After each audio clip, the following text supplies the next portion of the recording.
9 अगस्त 1945 fat man नाम का ये न्यूक्लियर बॉम्ब अमेरिका ने जापान के नागासाकी शहर पर गिराया था।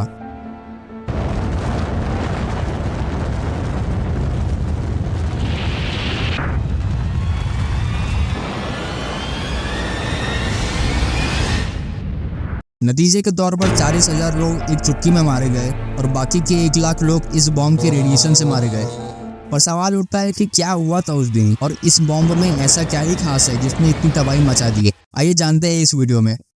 इस न्यूक्लियर बॉम्ब का वजन 4,600 किलो है, जिसकी वजह से इसका नाम फैटमैन रखा गया।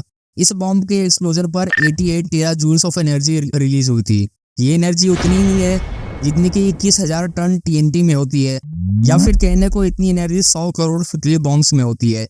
इतनी एनर्जी रिलीज करने वाला बॉम्ब आखिर काम कैसे करता है, आइए समझते हैं। इस बॉम्ब के इंटरनल डिजाइन में सबसे पहले ये स्टील प्लेट्स की कवरिंग है, जो कि बॉम्ब को स्ट्रक्चरल सपोर्ट देता है और प्रेशर क्रिएट करता है। स्टील कवरिंग के दोनों साइड्स पर प्लेट लगी हुई है, जिनके ऊपर 24 वोल्ट्स की बैटरी लगाई गई है। प्लेट्स की दूसरी तरफ ये फायरिंग सेट और उससे कनेक्टेड है ये 32 ब्रिज वायर डिटोनेटर्स, जिनका काम है बॉम्ब के 1600 फीट की हाइट पर इस सेल को इग्नाइट करना, कुछ इस तरह। स्टील कवरिंग के अंदर है इम्प्लोजन स्पीयर, जिसके अंदर और भी कई स्पीयर्स है। सबसे बाहरी लेयर फास्टर एक्सप्लोजिव की है, जिसे RDS भी कहते हैं। उसके अंदर है स्लो एक्सप्लोजिव, फिर RDS की एक और लेयर। फिर आता है ये एल्यूमिनियम स्पीयर, जो एक्सप्लोजन के वक्त इंटरनल प्रेशर क्रिएट करता है। उसके अंदर है यूरेनियम 238, फिर प्लूटोनियम 239 एंड सबसे लास्ट में पोलोनियम एंड बेरिलियम का मिक्सचर है। इन सभी चीज़ों से मिलकर बनता है एक न्यूक्लियर बॉम्ब। यहाँ मैं आपको बताते चलूँ कि जिस तरह अली बाबा की जान इस तोते में बसती थी, ठीक उसी तरह इस बॉम्ब की जान इस बॉल में बसती है। मतलब इस बॉम्ब का मेन पार्ट ये यूरेनियम टेम्पर ही है। यहाँ आपको जानकर हैरानी होगी कि इस यूरेनियम टेम्पर का साइज सिर्फ एक फुटबॉल जितना ही है, यानी सिर्फ 220 mm। यह है जापान का नागासाकी शहर। इसकी पॉपुलेशन 2.5 लाख के करीब थी। यहाँ के लोगों को बिल्कुल भी अंदाजा नहीं है कि उनके साथ अगले कुछ मिनटों में क्या होने वाला है। हमले के दिन सुबह 11:02 पर US की B-2 बॉम्बर में ये न्यूक्लियर बॉम्ब रखा गया था और इसे नागासाकी पर रिलीज किया जाना था। जब प्लेन 9,000 फीट की हाइट पर था, तब पायलट ने इस बॉम्ब को रिलीज कर दिया एंड टोटल 43 सेकेंड्स के ये बॉम्ब हवा में रहा। जब बॉम्ब 1600 फीट की हाइट पर पहुंच गया, तब इसके डिटोनेटर ने इलेक्ट्रिक स्पार्किंग करके इम्प्लोजन स्फीयर को कुछ इस तरह से इग्नाइट कर दिया, जिसके चलते पहले तीनों लेयर्स इग्नाइट होकर लगभग 3 लाख एटमॉस्फेयर का प्रेशर जनरेट करते हैं।